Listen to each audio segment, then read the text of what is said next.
وہ اسی بات پر سب خاموش ہو جاتے۔ برہان کا دل کیا ایک ایک کو سزا دے، کسی معصوم کے ساتھ ظلم کرتے، اس کی روح نہیں کانپتی۔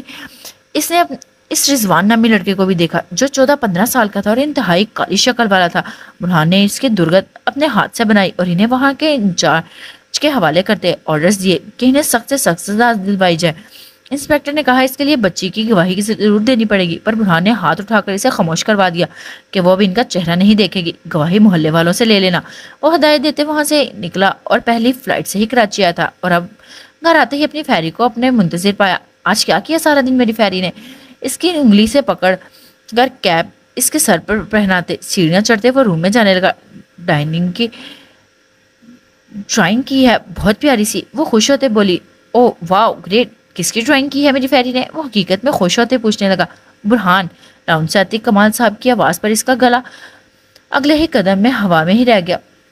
مسکان نے بھی پیچھے مڑ کر دیکھا تو کمال صاحب کو دیکھ کر اپنے دوست کو دیکھنے لگی جو اب مڑ چکا تھا۔ جی بتائیں کیسے آنا ہوا؟ اس نے طنزیہ لہجہ اپناتے ہوئے اپنے باپ کو دیکھا، پر ان کی یہاں موجودگی پر حیران ضرور ہوا تھا۔ نکاح میں کیوں نہیں آئے؟ تو وہ غصے سے برہان کو دیکھ کر بولے، بیٹا اب جا کر ڈرائنگ نکال کر کریں، دوست آ کر دیکھیں گے۔ حیران پریشان لاؤنج میں کھڑے اس آدمی کو اپنے دوست سے غصہ کرتے دیکھتی مسکان نے برہان بولے تو بس بات میں ساری لاتی بھاگتی سیڑھیاں چڑھ گئی اور اپنے روم میں داخل ہو کر دروازہ بند کر گئی، کیونکہ مجھے نکاح ہی نہیں کرنا تھا۔ اور ریلیکس سا کہتے واپس سیڑھیاں اتر کر نیچے آیا، جانتا ہوں تم جیسا نافرمان اولاد ایسے ہی اپنے ماں باپ کو ذلیل کر سکتا ہے۔ بس کمال صاحب کا بس نہیں چل رہا تھا، کھینچ کر ایک سے تھپڑ مارتے۔ اور ایسے ماں باپ کے بارے میں کیا رہا ہے جو ایک بھتیجی کو اس حیوان کے حوالے کر دیا اور دوسری کو ہارٹ اٹیک کے بہانے قربانی کی گائے سمجھ کر اپنے نافرمان بیٹے سے باندھا جا رہا تھا، صرف 2 ٹکے کے ریسٹورنٹ کے لیے۔ وہ تلخ لہجے میں کمال صاحب کو دیکھتے ہوئے پوچھنے لگا، بس؟ کمال صاحب آپس سے باہر ہو کر دھڑے تو برہان ہنس پڑا، بس کہاں کی؟ آپ نے عرض کریں پھر کس کی لوٹنے کا پلان بنایا ہے؟ ایک سے تو اب کے چھوٹے بیٹے نے نکاح کر لیا، دوسرا بھی ہے، بتائیں پھر کسے بیوقوف بنانا ہے؟ آپ حکم کریں۔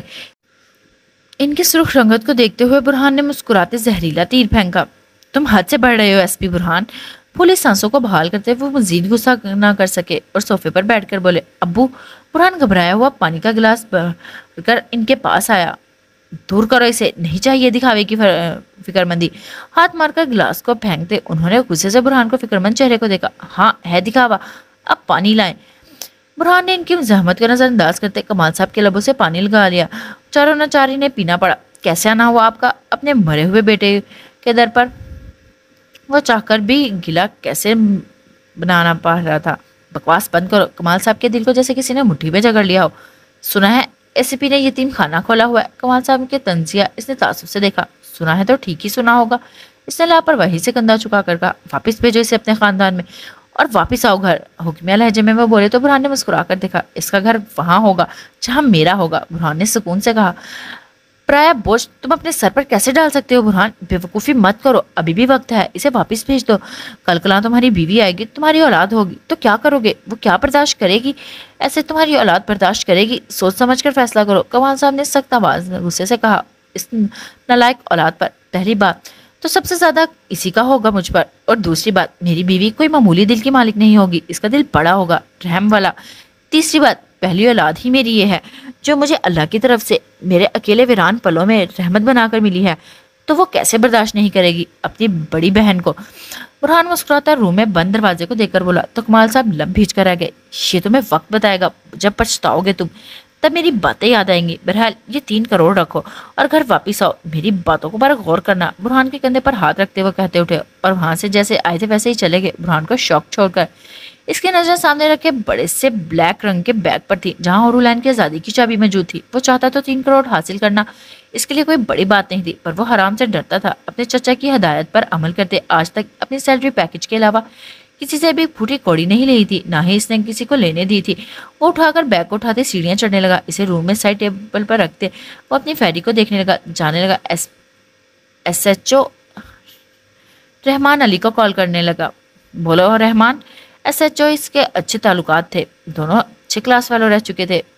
سر رئیس زمان آپ سے ملنا چاہتا ہے، صبح سے تیسری بار کال آ چکی ہے، کیوں خیریت؟ برہان جانتا تھا اسے، وہ کئی ملکوں میں مشہور بزنس مین تھا، ایسی کوئی مشکوک بات سامنے نہیں آئی جس میں رئیس زمان کا ذکر ہو، پھر پتہ نہیں کیوں ملنے کی خواہش مند ظاہر کر رہا ہے۔ ایس ایچ او خود الجھا ہوا تھا، ٹھیک ہے دیکھتے ہیں اس رئیس سے مل کر بھی، اس سے ہمیں بھرتے کہا اور کال ڈسکنیکٹ کر دی اور چینج کر کے مسکان کے روم کی طرف ہے۔ فیری برہان مسکراتا نوک کر کے روم میں داخل ہوا، اس کی تلاش میں نظریں گھمائی پر وہ کہیں نہیں ملی، البتہ مدھم سسکیوں کی آوازیں آ رہی تھی۔ وہ چلتا ہوا بیڈ کے قریب آیا، پھر اس کی سائڈ پر دیکھا تو ایک کونے میں دبکی گھٹنوں میں منہ چھپا کر ہو رہی تھی، اس کا کمزور جسم ہچکیوں میں لرز رہا تھا۔ فیری، وہ پریشان سا یکدم بھاگ کر اس کے پاس بیٹھا۔ کیا ہوا فیری کو چوٹ لگی ہے کہیں؟ اس کے ہاتھ منہ دیکھتے ہوئے پریشان سا آنسوؤں سے بھیگا ہوا چہرہ دیکھنے لگا۔ وہ سو سو کرتی نفی میں سر ہلانے لگی۔ تو ڈر لگ رہا ہے؟ اس کا چہرہ صاف کرتے وہ محبت سے پوچھنے لگا۔ تو مسکان اس بات میں سر ہلا کر اس سے لپٹ گئی۔ او، وہ دوست آپ کو وہ انکل مارنے آئے تھے؟ اس نے آپ پر غصہ کیا، آپ کو مارا بھی ہوگا؟ اس کی گال پر اپنے چھوٹے سے ہاتھ رکھتی وہ پوچھ رہی تھی۔ نہیں مارا میر جان، وہ آپ کے دوست کے بابا ہیں، وہ صرف کچھ غصہ تھے کیونکہ اب دوست انہیں تنگ کرتے ہیں نا، بس اور کچھ نہیں، وہ مجھے نہیں مار رہے۔ اب آپ رونا بند کرو شاباش۔ اسے اوپر اٹھا کر وہ پیار سے بولا۔ مسکان اپنی بھیگے رخسار صاف کرتی اسے دیکھنے لگی۔ سچی وہ آپ کے بابا ہے؟ وہ خوش ہوتی بولی، البتہ کبھی کبھی درمیان میں ہچکیاں آ رہی تھی۔ مچی میری جان، برہان نے اسے بیڈ پر بٹھایا اور خود نیچے گھٹنوں کے بل بیٹھ کر شفقت سے بولا، اب جلدی سے دکھاؤ اپنے دوست کو فرسٹ ڈرائنگ۔ اس کا ہاتھ پکڑ کر وہ بولا تو مسکان سر ہلاتے جلدی سے بیڈ سے اٹھی اور اسٹڈی ٹیبل سے ڈرائنگ کی بک لے کر اس کے سامنے واپس بیٹھی۔ اپنے گھٹنوں پر بک رکھ کر اسے مسکراتی دیکھتی بک کھولنے لگی۔ کیسی لگی؟ اپنی چھوٹی سی ہتھیلی اپنے گال پر ٹکا کر وہ برہان کے چہرے کو دیکھنے لگی اور برہان ڈرائنگ میں روتی بچی کے پاس بیٹھے ہوئے اس آدمی کو دیکھنے لگا۔ ڈرائنگ تو معصوم بچی کی تھی پر بہت پیاری تھی، بہت زیادہ خوبصورت، پر یہ رو کیوں رہی ہے؟ اس نے بچی کی جانب اشارہ کرتے پوچھا۔ رو نہیں رہی دوست، اللہ کا شکریہ ادا کر رہی ہے، انہوں نے اسے اتنا پیارا دوست دیا نا، بالکل اپنے بابا جیسے پیار کرنے والا۔ وہ مسکراتی اس کی تصویر میں آدمی کے اوپر ہاتھ پھیرتی برہان کو دیکھنے لگی۔ پھر تو اس دوست کو بھی رونا چاہیے، اس اللہ نے اتنی پیاری فیری دی ہے۔ برہان نے کہتے ہوئے اس کے ہاتھوں پر بوسہ دے کر وہ مسکرا دی۔ بہت خوبصورت ڈرائنگ کی ہے، اس کی پہلی بار ڈرائنگ پر گفٹ تو بنتا ہے دوست کی طرف سے۔ برہان نے مسکراتے جیب سے چاکلیٹ نکالا اور اس کے سامنے کیا۔ مسکان کی کھلاتی اس کے ہاتھ سے اچک گئی۔ ہاں ضرور دینا چاہیے، اس نے شرارت سے آنکھیں گھمائی۔ فریش ہو کر وہ آئینے کے سامنے کھڑی بالوں میں برش کرنے کے بعد اب چوٹی بنا رہی تھی اور دروازہ نوک ہوا۔ اسے لگا ملازمہ ناشتے کا کہنے آئی ہے، پر اندر داخل ہوئی تو آسیہ بیگم کو دیکھ کر ٹھٹک کر مڑی۔ تائی امی کوئی کام تھا؟ صبح صبح انہیں اپنے روم میں دیکھ کر نور حیران ہوئی اور شوق بھی۔ وہ پہلی بار اس کے روم میں آئی تھی سوائے نکاح والے دن کے۔ میں نے تمہیں جو سوٹ اور چوڑیاں دی تھی وہ کہاں ہے نور العین؟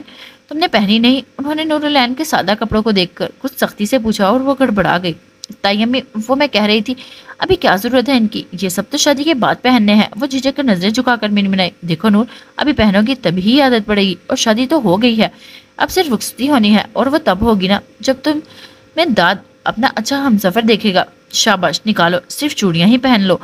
وہ کچھ اس طرح نرمی سے بولی۔ نور نہ چاہتے ہوئے بھی مزید بحث سے بچ کر الماری سے وہ سب نکالنے لگی، اپنے کپڑوں کے میچ کچھ اسکائی بلو چوڑیاں اور اپنی دودھیا کلائی میں پہننے لگی۔ مجھے معلوم تھا تم ایسے ہی منہ اٹھا کر آنے والی تھی، تبھی دیکھنے آ گئی کہ اب جلدی سے آؤ، سب انتظار کر رہے ہیں۔ اس نے ایک نظر ڈال کر اس پر کمال صاحب کی ہدایت کو نظر انداز کرتی نور العین سے نرمی بڑھتی تو پر وہ چاہ کر بھی اپنے لہجے میں ناگواری اور ضبط نہ کر پا رہی تھی۔ آسیہ بیگم چلی گئی اور نور خاموشی سے اس آئینے میں دیکھنے لگی۔ ظاہر ہے جن کے ماں باپ نہیں ہوں گے ان پر تو ایسے ہی حکم چلایا جائے گا جیسے کوئی غلام ہو ان کی، سوچتی آسیہ بیگم پیچھے ہی روم سے نکلی۔ سوچوں میں گم وہ جا ہی رہی تھی کہ پیچھے سے دروازہ کھلنے کی آواز پر ذرا سی پلٹی اور دانت کے روم سے اسے وائٹ شرٹ اور بلیک پینٹ ٹائی ناٹ ٹھیک کرتے اپنے آفس بیگ میں تھامے، دوسرے ہاتھ میں بازو بلیک کوٹ ڈالے، بالوں کو خوبصورتی سے سیٹ کیے وہ نور العین کی دھڑکنوں کی رفتار تیز کر گیا۔ وہ جو پلٹ کر اسے دیکھ رہی تھی وہی ساکت کھڑی رہ گئی۔ دانت اپنی گہری کالی آنکھوں سمیت مسکراتا بالکل اس کے سامنے کھڑا ہو گیا۔ نور العین کو سر اٹھا کر دیکھنا پڑا۔ نظر لگانے کا ارادہ اسکائی بلو سوٹ میں اس کے دمکتے چہرے کو دیکھ کر وہ آگے پیچھے دیکھتا بولا، بکواس بند کرو، شکل دیکھی ہے نظر لگنے کی۔ اس کی آواز پر ہوش میں آتے وہ اپنی جھنپ مٹانے کے لیے جھٹک کر مڑی، پر اگلے ہی پل اس کے قدم جب تھمے پیچھے سے داد نے اس کا ہاتھ پکڑ لیا۔ وہ دھڑکتے دل سے ساتھ گھبراہٹ کو چھپاتی مصنوعی غصہ چہرے پر سجاتی مڑی۔ کیا بدتمیزی ہے صبح صبح! ہاتھ کو چھڑوانے کی کوشش کرتے وہ نیچی آواز میں بولی، میں تمہارے پاس ہی آنے والا تھا۔ نور کی آنکھیں پھیل گئی۔ کیوں؟ بے ساختہ ہی منہ سے نکلا، ٹائی ٹھیک سے باندھ دو، مجھ سے نہیں ٹھیک ہو رہی۔ آفس بیگ نیچے رکھتے ایک نظر ریلنگ سے نیچے جھکا، شاید آسیہ بیگم کچن اور کمال صاحب ابھی باہر نہیں نکلے تھے۔ کیا بکواس ہے، پہلے کون باندھتا تھا؟ جواب نہیں بند رہی۔ نور اس کے ارادے سمجھ چکی تھی تنگ کرنے کے لیے، تبھی ہاتھ چھڑوا کر بولی، تم باندھ رہی ہو یا میں نیچے سب کے سامنے کہوں؟ وہ دھمکی دینے لگا، کچھ فاصلے پر نور کے پاؤں ٹھٹک کر رکے۔ داد ریلنگ سے دور ہو کر روم کی دیوار سے ٹیک لگا کر کھڑا ہوا۔ تم ایسے نہیں کر سکتے، وہ جیسے بتانے لگی۔ کہ تم مجھے شرمندہ نہیں کر سکتے. میں سب کچھ کر سکتا ہوں میری بونی. گلے میں پھنسی پھانسی کی طرح پھنسی ٹائی ناٹ کو بار بار ٹھیک کرتے. وہ بولا تو نور کو اپنے حال پر رحم آ گیا. وہ پاؤں پیر پٹکتی اس کے پاس آئی. تم بڑے کمینے انسان ہو داد. وہ اس کے سامنے آتی بھرائی آواز میں بولی تو اس نے سر کو خم دیا. تعریف کے لیے شکریہ. وہ ڈھیٹ تھا, وہ جانتی تھی, پر اتنا بڑا کمینہ ہوگا وہ نہیں جانتی تھی. میں پہنچ پا رہی ہوں تمہارے گلے تک. اس کا سر سینے تک پہنچ پا رہا تھا. تبھی کچھ غصے اور کچھ شرم سے وہ دانت پیستی بولی کوشش کرو, پاؤں اوپر کرو اور ہاتھ بلند. شرارتی نظروں سے دیکھتے کہا مطلب باز نہیں آنے والا تھا. دونوں نے اس کے سینے پر مکے مارتے ٹائی کو پکڑ کر نیچے کیا. ظالم دانت کرا اٹھا اور نورالعین جھکی نظروں سے اس کی ٹائی ٹھیک سے باندھنے لگی. البتہ اس کی پلکیں لرز رہی تھی اور چوڑیوں کی کھنک سے دانت کی سوچوں کو اس نے جگڑ لیا. اس نے اپنی ایک انگلی اس کی دودھیا کلائی میں چوڑیاں پھیری اور نور کام کر رہ گئی. کیا ارادہ ہے؟ رخصتی کے بارے میں سوچیں. اس کی کمر پر ہاتھ رکھتے اس کے قریب ذرا سا کرتے سرگوشی میں پوچھا. نور کے سارے جسم میں سنسنی پھیل گئی. اسے اپنی نظریں اٹھائی تو سامنے کالی بری آنکھوں سے ٹکرائیں. ہو گیا. وہ اس جھٹکے سے دور ہوتے ہکلا کر بولی. بغیر اس کی طرف دیکھے وہاں سے بھاگ گئی. داد نے مسکراتی نظروں سے اس کا آخر تک پیچھا کیا جب تک وہ سیڑھیاں اترتی نظروں سے اوجھل نہ ہو گئی. تیاری کر لے میرے بچے, ہنس کر کہتے اس نے اپنی ٹائی کو دیکھا تو آنکھیں پھیل گئیں. پوری ٹائی کو اس کے گلے میں لپیٹ کر باندھ دی گئی تھی اور اسے معلوم ہی نہ ہوا. وہ نسوانی کھنکدار کہنے کے پر اس نے دیکھا تو وہ ذرا سا سر نکال کر اسے دیکھ کر اس کی حالت پر ہنس رہی تھی. بچ کر کہاں جاؤ گی میری بونی؟ اس نے زبان چڑھاتے دیکھ کر بولا تو ساتھ والے روم میں گھس گیا. نورالعین ہنستی وہاں سے چلی گئی.